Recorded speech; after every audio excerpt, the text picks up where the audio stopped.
The fluorescent lights hummed their usual monotonous tune as Marcus Chin pushed his cleaning cart down the marble hallway of Vertex Technologies, but something felt different that Tuesday morning.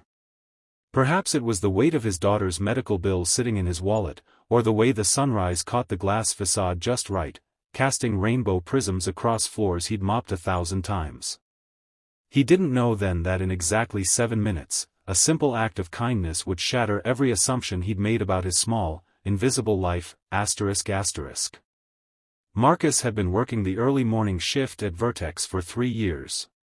He knew every corner of the gleaming corporate tower, every stubborn coffee stain, every squeaky wheel on every cart. At 52, with graying temples and calloused hands, he'd become part of the building's infrastructure, seen but not noticed, essential but invisible. The executives rushing past him each morning didn't know his name.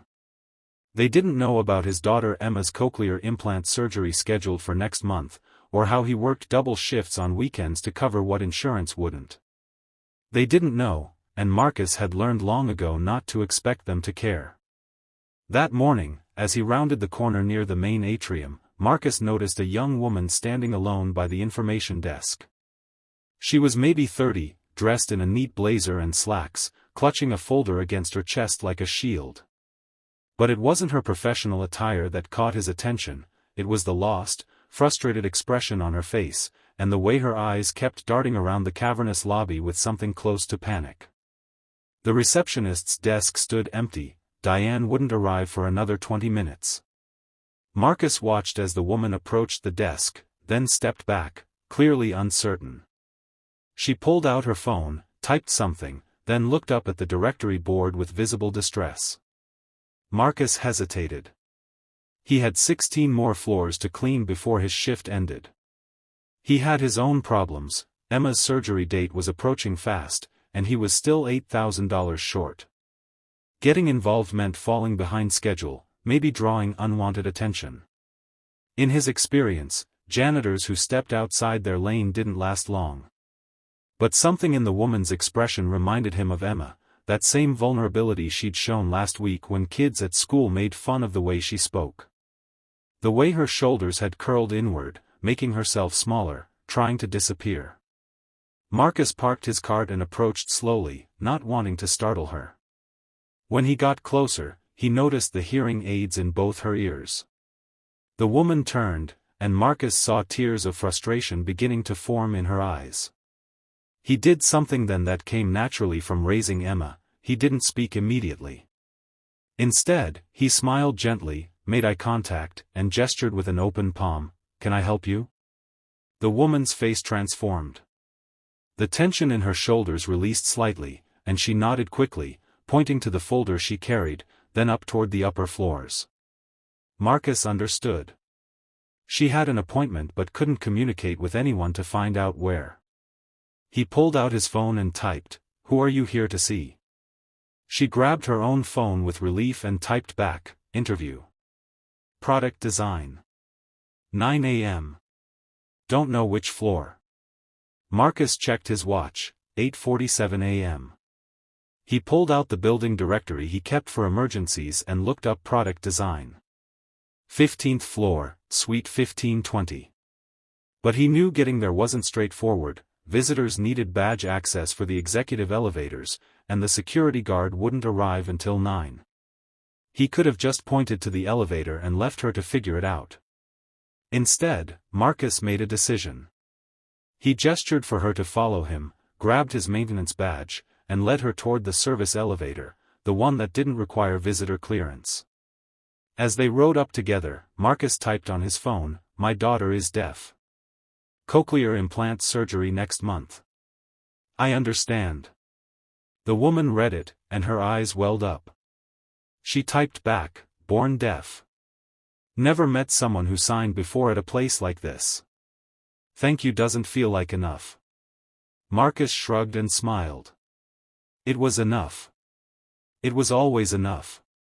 What Marcus didn't know was that 17 floors above, in his private office with walls of glass overlooking the entire atrium, James Morrison had witnessed the entire exchange.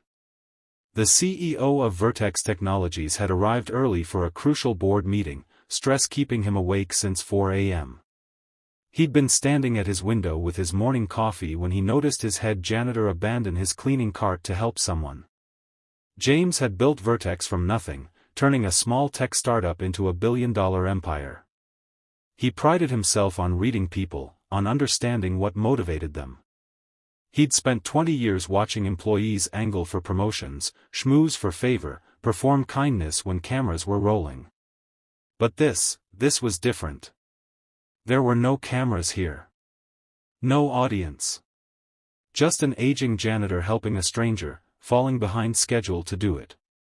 James watched through the security feed as Marcus guided the woman through the building, saw him wait with her outside the product design suite until someone arrived, saw him refuse her offer of money, just smile and wave before heading back to his cart.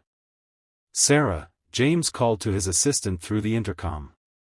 "Find out the name of our early morning janitor. And get me his file." On the 15th floor, Marcus returned to his cart, now 40 minutes behind schedule. He'd have to skip his break to catch up. Worth it, he thought, remembering the woman's grateful smile. Some things mattered more than schedules. He worked through lunch, making up lost time, and had just finished the executive level when security approached him at 4 p.m. His heart sank. He knew what this was, a reprimand, maybe termination. He'd overstepped, used his badge inappropriately, abandoned his post. "Mr. Chen? The CEO would like to see you." Marcus nodded slowly, removing his work gloves. His mind raced to Emma, to the surgery they needed, to how he'd explain losing this job. He followed security up to the 17th floor, to offices he'd only cleaned after hours when they were empty. James Morrison stood when Marcus entered, extending his hand, something CEOs didn't do for janitors. "Mr. Chen. Thank you for coming. Please, sit." Marcus sat on the edge of the leather chair, waiting for the axe to fall. "I saw what you did this morning," James began, and Marcus's stomach dropped. "You helped a young woman find her way to an interview. You used sign language. You made her feel seen." Marcus waited for the "but." "That woman," James continued, "was Sarah Kim. She's one of the most talented product designers in the industry. We've been trying to recruit her for 6 months. Every other company made her feel like her deafness was a liability, something to work around. You made her feel like a person. In 30 seconds, you did what our entire HR department failed to do, you showed her that Vertex could be a place where she belonged." James leaned forward. "I did some research today, Mr. Chen. I learned you have a daughter who's deaf. I learned you work 70-hour weeks to afford her surgery.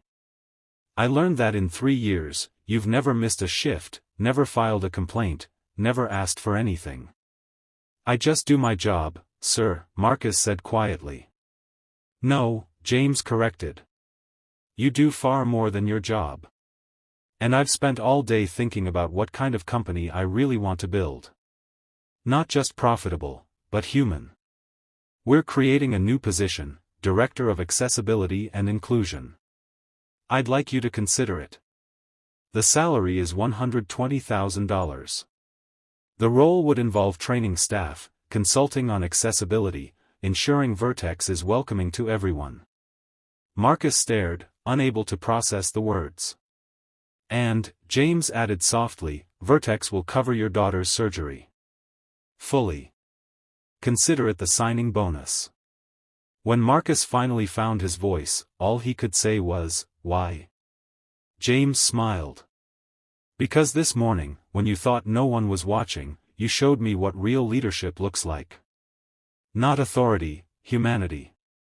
That's what I want building this company's future."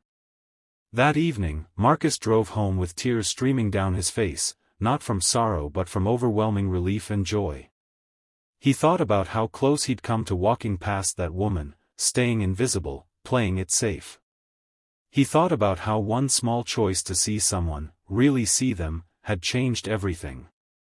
When he told Emma the news, she wrapped her arms around him and said in her beautiful, imperfect voice, "You're a hero, Daddy." Marcus Chen shook his head.